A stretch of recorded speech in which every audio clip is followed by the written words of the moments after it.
Right, everyone, make some noise for Martin-Cassidy!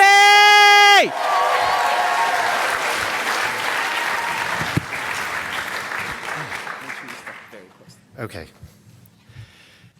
Have you ever had that feeling that you're special? That there's something unique that's just about you? I never did. Out of the kids in my family, I wasn't the smart one. I wasn't the good one. I was the third one, the last one, the one that wasn't best at anything. But then, when I was 13, some strange things started to happen.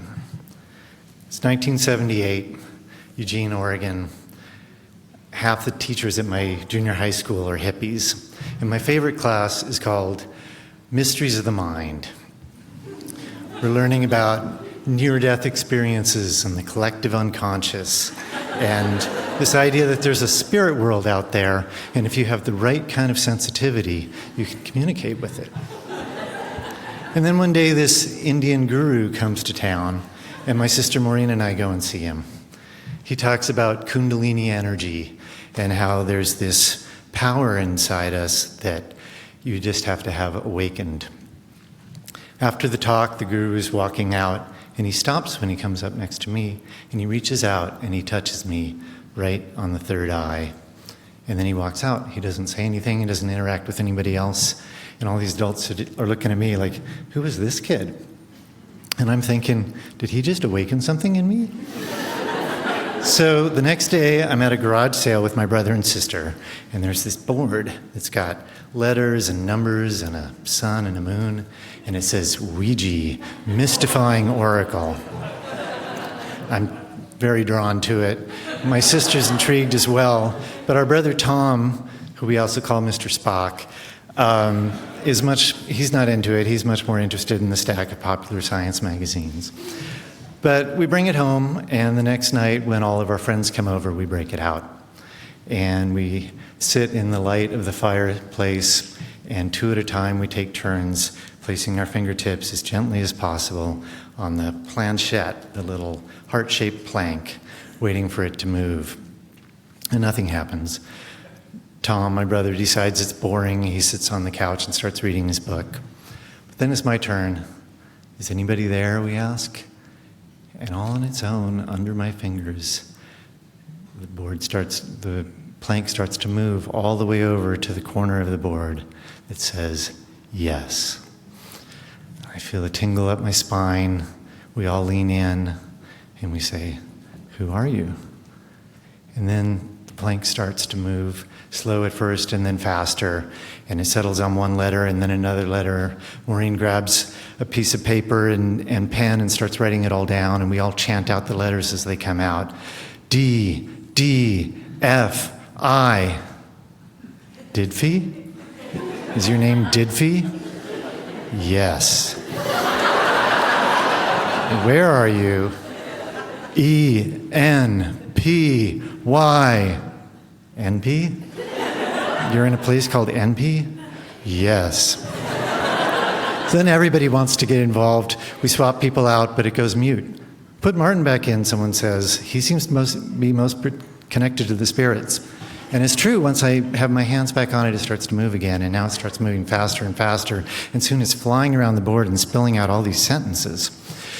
And Didfi tells us he was a philosopher, and NP was an undersea city descended from Atlantis.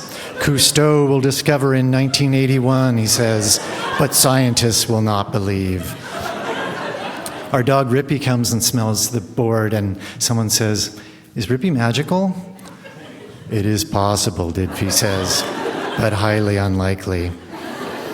So we start playing with the Ouija board every day, and everybody wants to be paired with me. I feel like I have this superpower.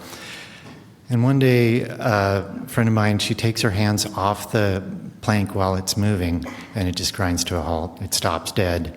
And she said, well, I just wanted to see if you were pushing it. Secretly, I'm relieved and a little surprised that it stopped. I don't think I'm pushing it, but the truth that I'm not willing to tell anyone is that while I don't know the word or the sentence, I always know what letter is coming next. So a couple days later, the whole gang's together, even Tom, who usually sits it out, my brother, and the plank is on its way over towards the letter B. And before it even gets there, my brother says, B. And then it's headed for R, and he guesses that too, and he guesses every letter before it happens. And so I start to try and subvert it. I change the word on the fly, but he guesses those letters too. Tom, how are you doing that? Everybody says. I'm just watching Martin's lips, he says. Everybody looks at me and my heart sinks. I sputter something about the collective unconscious, but they're not buying it. They all stand up disgusted. How could you lie to us like that, someone says.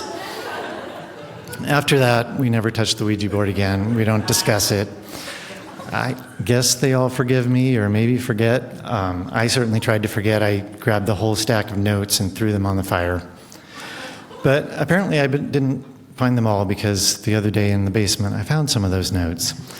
And I cringed. I was going to toss them, and then something caught my eye. At the top of every page, we wrote down who was at the board at a given time. And even at the times when my hands weren't involved, we got a lot of crazy mumbo-jumbo. So whatever was going on, it wasn't just happening to me. And I think that all of us, or maybe everybody but Tom, was faking it somehow, whether we knew it. Or maybe, just maybe, we actually were channeling something. For the answer to that, I'll quote the great philosopher Didfi. It is possible, but highly unlikely.